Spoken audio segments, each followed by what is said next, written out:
Helicopters. Thanks, LA. Hi friends, welcome to Pros with Peter. I'm Peter. Today I just wanted to talk to you about some of my favorite brewing accessories. Things that might not be on your essentials list, but I think should be some of the first things that you get when you start looking to advance or practice new techniques, things like that. The first thing I think you should pick up is a Brew Journal or something of the like. This it's called a craft beer logbook. This is one my girlfriend got me. I use it all the time.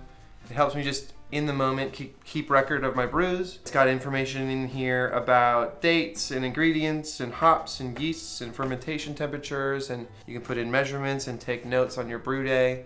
It really helps me keep a consistent brew method, and if I ever want to repeat a brew, it makes it way easier. So I definitely recommend something you can take notes in that kind of keeps it organized. You could probably do it on a legal pad. This to me feels a little more organized, a little more special, and helps me keep track of what I've done, what I can do, what I might do in the future, what I liked, what things maybe didn't work out that I don't want to do again, all that kind of stuff.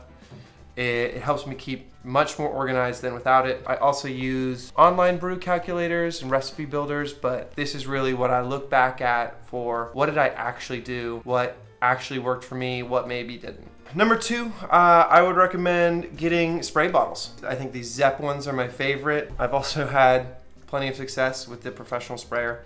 This one's just water. You can use it to hold back your boil. If your boil over is starting to get too wild, you can squirt that. It'll boil off anything in the water, so you shouldn't worry about getting in that. And this one's sanitizer. I clean my kegs and my kegerator with it every time I use it, just to sanitize things and make sure things aren't growing or getting gross. And I replace my sanitizer somewhat regularly because Star San will lose its effectiveness.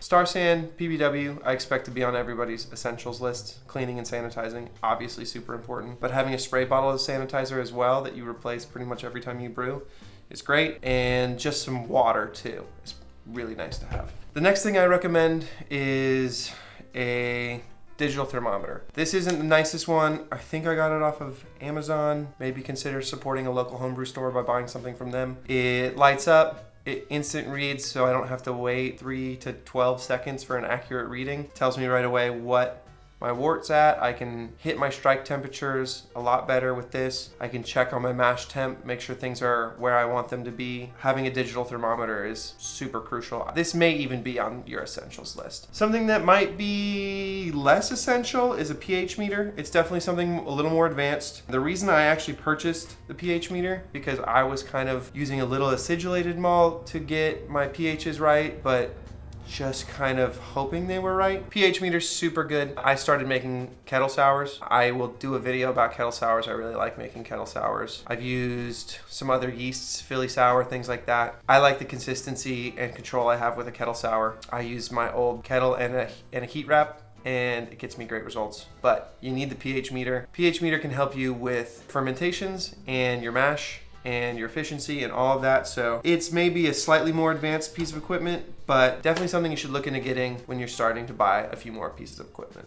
Another thing I really recommend is a beaker, and especially one that's you can just slap one of these stickers on there. It tells you the temperature, just so you know what temperature you're at. This I use for yeast starters. I do a yeast starter all the time, especially with liquid yeast. Maybe not with like a USO5, like heavy dose dry yeast, maybe not super necessary. I'll sprinkle that right on the wort. But a liquid yeast, I at least do a vitality starter, if not overbuild my starters. I will do a video soon on overbuilding starters so that you can kind of create a little yeast bank. Super effective, but you don't need a stir plate to make a starter. Yes, they can be helpful. I've never owned a stir plate, and I've made a lot of very effective yeast starters, and I've overbuilt yeast starters, saved the yeast, used it again with great success. You can pour boiling hot wort in here, put some sanitized foil over it, cool it down as quickly as possible by just putting it in ice water. And the beaker can handle that. Mason jar, it's a little risky. It might shatter. 2,000 milliliter one is great. I have a 5,000 milliliter one that I'll sometimes use for really overbuilding something, maybe like a lager pitch.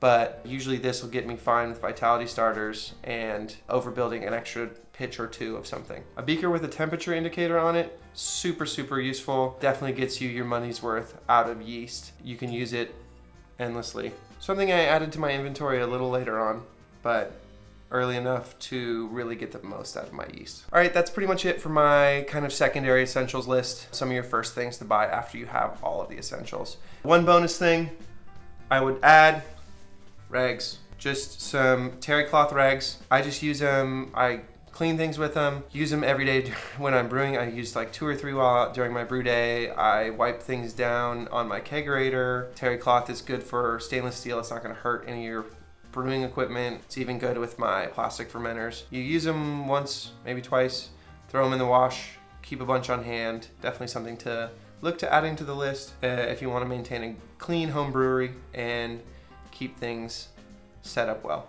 Thanks everyone for listening. Remember, liking and subscribing, super helpful if you learned anything. There's definitely people more knowledgeable than me, but I hope this helped. I just want you to start taking steps towards brewing better beer. If you have any critiques or comments on anything I've said, let me know down in the comments. Love to learn with you guys. Like, I'm just a home brewer that's passionate and excited, and I think that sometimes things can be a little bit intense. So I'm just out here trying to get people excited about brewing and making better beer that they like. You like what you're brewing, you're doing it right. Keep it up. Let me know if this helped, and let me know if there's anything else you would like for me to see or cover or talk about.